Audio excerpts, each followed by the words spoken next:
que des divergences au sein de la classe politique congolaise quant à la désignation des animateurs de la Commission électorale nationale indépendante. Nous allons en parler avec Méder Kankolongo. Bienvenue.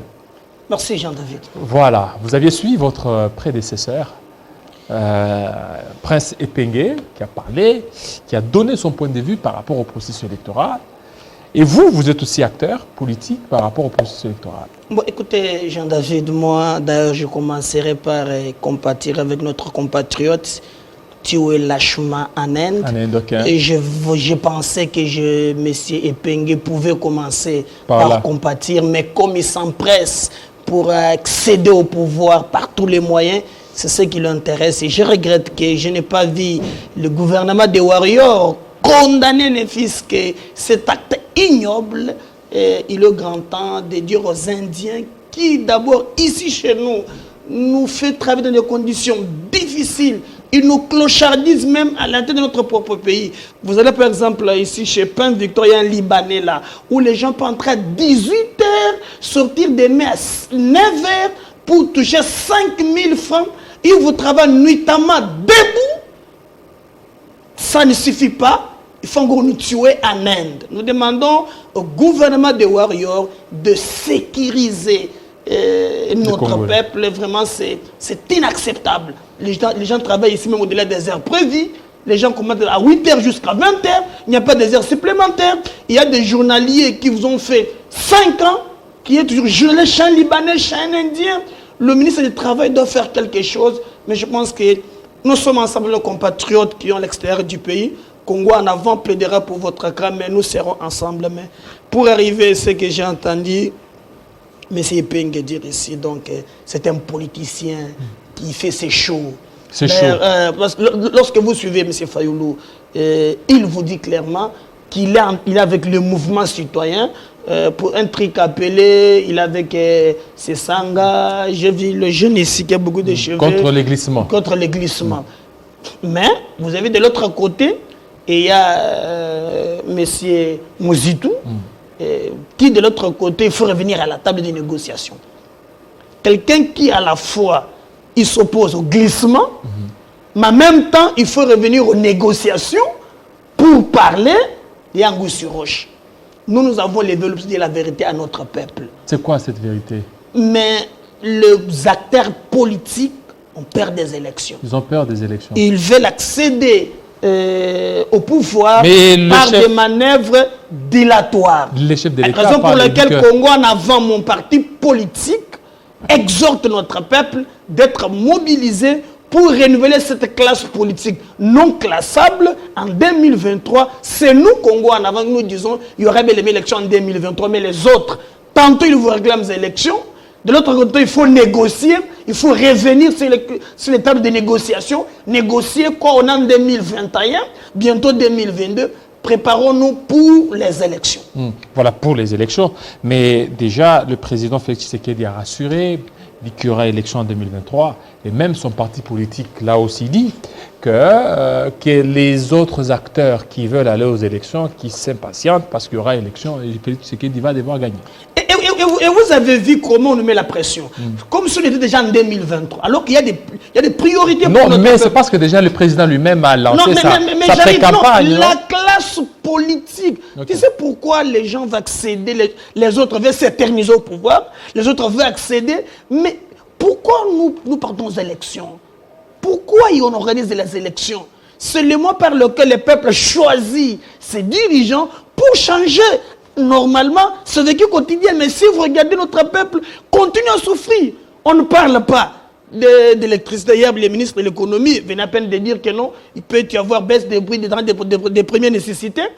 Mais je n'ai pas vu les acteurs politiques mobiliser notre peuple parce que nous aurons appris que le fait qu'on sort est en train de tripoter les choses. On n'en parle pas, mais les gens veulent aller aux élections, d'autres pour s'éterniser, d'autres pour y accéder. Ce sont des calculs purement politiciens. Alors qu'on devrait à l'heure actuelle nous poser des questions. Combien d'emplois on a créé par exemple? L'accès à l'électricité, à l'eau, on n'en parle pas. Donc, maintenant là, on est en 2023. Maintenant, c'est les élections. C'est déplorable pour une classe politique. Tout ça, ce n'est pas parce qu'à un certain temps, voilà, vous déplorez la classe politique. Déjà, on a suivi la pré-campagne du chef de l'État, Félix Tshisekedi, qui parlait, donc on l'a senti qu'il était déjà en pré-campagne. Et c'est ce qui fait qu'il y a d'autres acteurs politiques qui s'agitent, qui parlent déjà de 2023. Vous savez, le président de la République est le garant du bon fonctionnement des institutions. Il y a eu des débats ici, dans ces pays. Non, il faut d'abord un enrôlement, après nous irons aux élections. Comme un bon point. La différence entre Tshisekedi et Kabila ne parlait pas. Même qu'il y avait des enjeux, non, interroger la Constitution. Mais là, au moins, il met Tshisekedi, quand il y a des questions majeures, il précise, il négocie avec la population.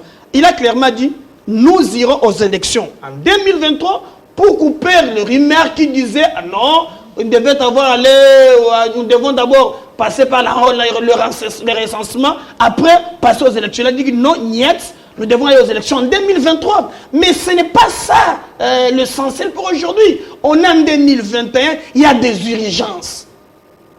Moi, Jean-David, je vous ai dit que j'étais au Kassai oriental. J'ai vu un hôpital, appelle hôpital de la Mouille.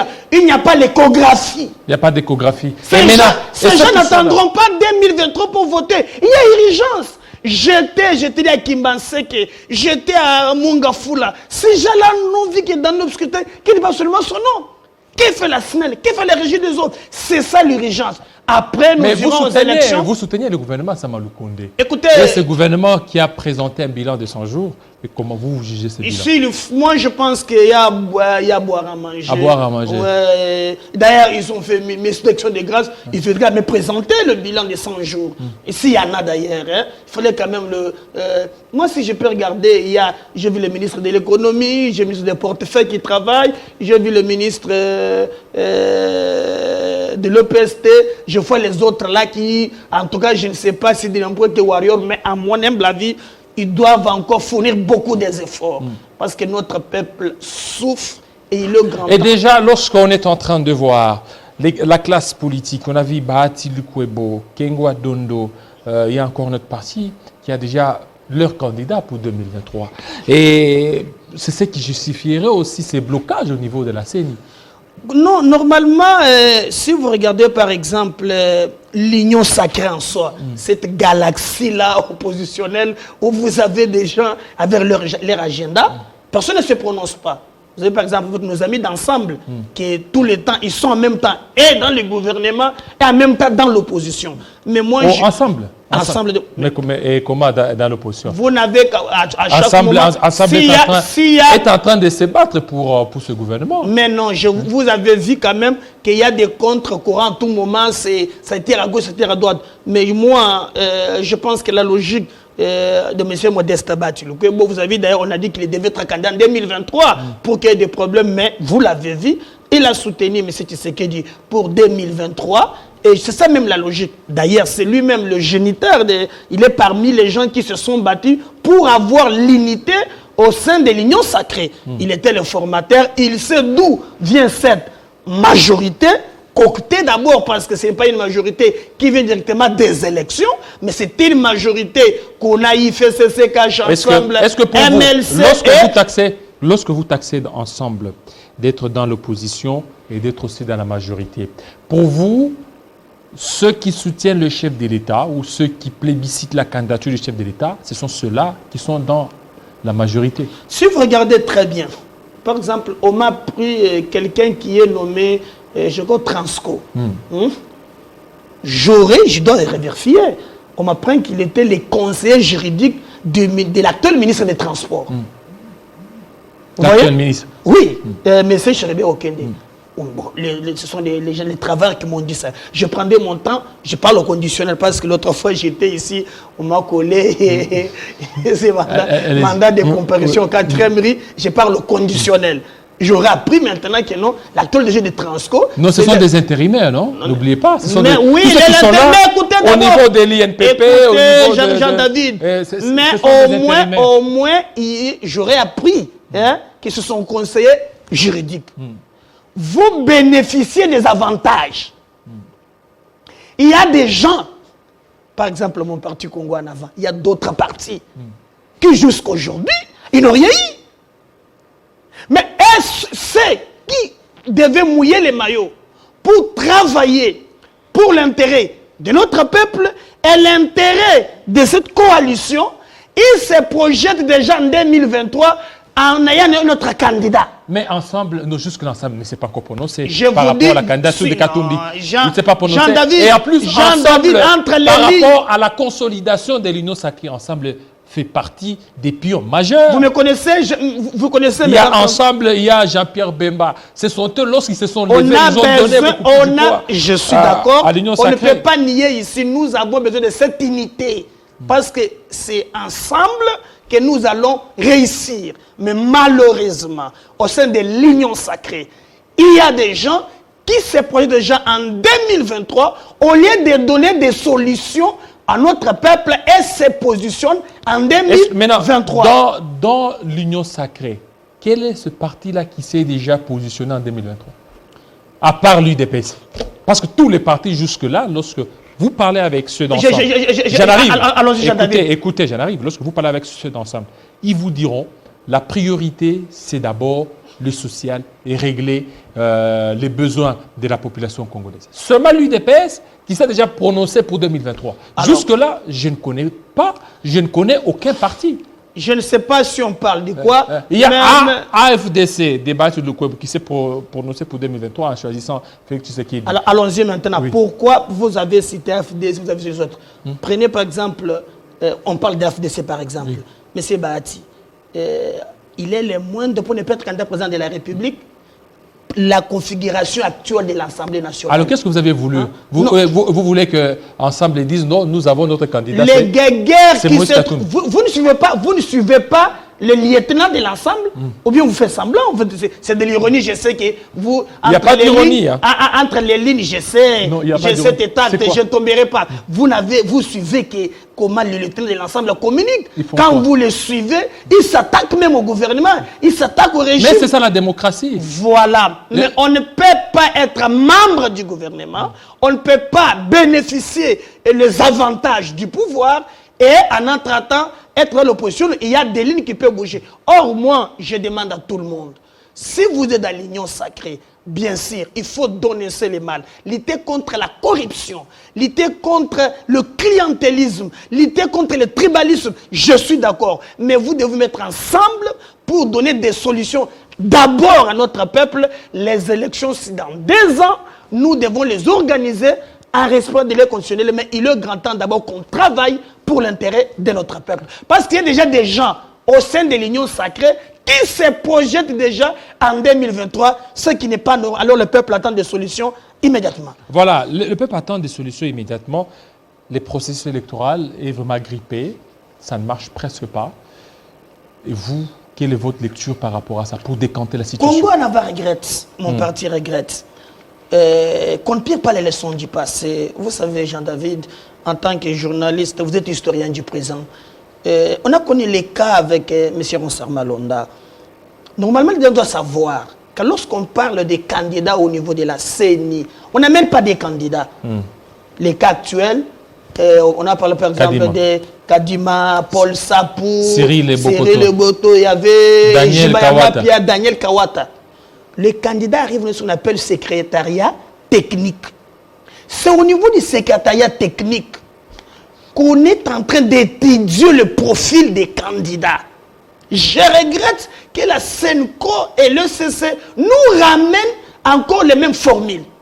C'est au niveau du secrétariat technique qu'on peut dire non, celui-ci est avec tel parti politique, celui-ci a des liens politiques. Mais on a éliminé d'autres candidats. Arrivé à la phase finale, les mêmes erreurs. Oh non, nous avons appris que vous avez des liens avec tel parti politique. Moi, je ne viens pas ici défendre un candidat parce que moi-même, j'irai aux élections. Mon parti, nous amènerons des candidats. Je ne peux pas soutenir cette CENI politisée. Mais je regrette que nos pères des églises nous présentent ces recettes qui parfois nous abondent. Ça fait très mal. Nous regrettons. Pourquoi ne pas éliminer ces candidats qui ont des liens avec des partis politiques au niveau du secrétariat technique, par exemple?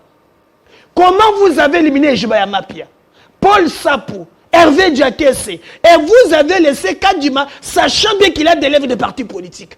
Nous respectons-nous quand même. Ne prenez pas notre peuple comme des gens que vous devez chosifier. Non, je dirais ça. Et je dis une chose. Je suis contre. Ces gens qui s'attaquent aux églises. Contre. Tellement contre, je me pose. L'histoire nous montre que tout celui qui s'attaque à l'église, il paye cash. Le FCC a payé le prix. Merci. Ils ont demandé pardon à Mbouela. Donne-moi 30 secondes. Oui. Mais, attention, Congo Nova pense que les propos du cardinal, comme leader d'opinion, nous pouvons les contredire. Quand les cardinals vous disent par exemple, pour enseigner aux écoles catholiques, il faut être un catholique. Alors que l'argent payé, ça vient de contribuables locaux. Je peux m'opposer. Ça sont des opinions. Je n'attaque pas l'homme en Bongo, ni sa résidence, mais je dis qu'il accepte quand il émet des opinions. Nous pouvons les contredire. Mais le plus important, nous pensons qu'il n'y a pas de temps à tergiverser, mais il est grand temps que nous ayons de l'avant. Mais pour conclure, comme on dit à la fin, je vais plaider, avant de venir ici, pour ces 35 000 Quinois qui m'ont dit, Président, il faut dire à Jean-David, plaider pour nous. Parce que le marché central, on ne va pas encore le construire. Donc, les informations à ma possession, il y avait un monsieur qui s'appelle Hassan, qui a gagné les procès à tous les niveaux. Maintenant là, pour construire, les gens pensent, c'est long, et il y a même des procès qui ont eu gagné. En contrepartie, les gens qui veulent investir au grand marché ont eu peur. Ils peuvent construire pour Hassan. Et personne n'arrive là. Même pour démolir le grand marché, rien ne bouge. En contrepartie, regardez ce qui est aujourd'hui. Mais il y a 35 000 Quinois. Mais c'est le président de la République. Comme on ne va pas construire, et qu'il y a 35 000 Quinois qui ne travaillent pas, Ngobi là vous amenez, là vous amenez, il est grand temps, ouvrir ce grand marché, faire des travaux, peut-être pour aménager des salons, mais amener ces gens qui arrivent à travailler, Merci. parce que c'est très important. Merci beaucoup, Monsieur Médarkan Kolongo. On va changer un peu, on va parler de la religion, les coulisses de la politique dans les églises et aussi des grandes campagnes d'évangélisation. C'est tout de suite.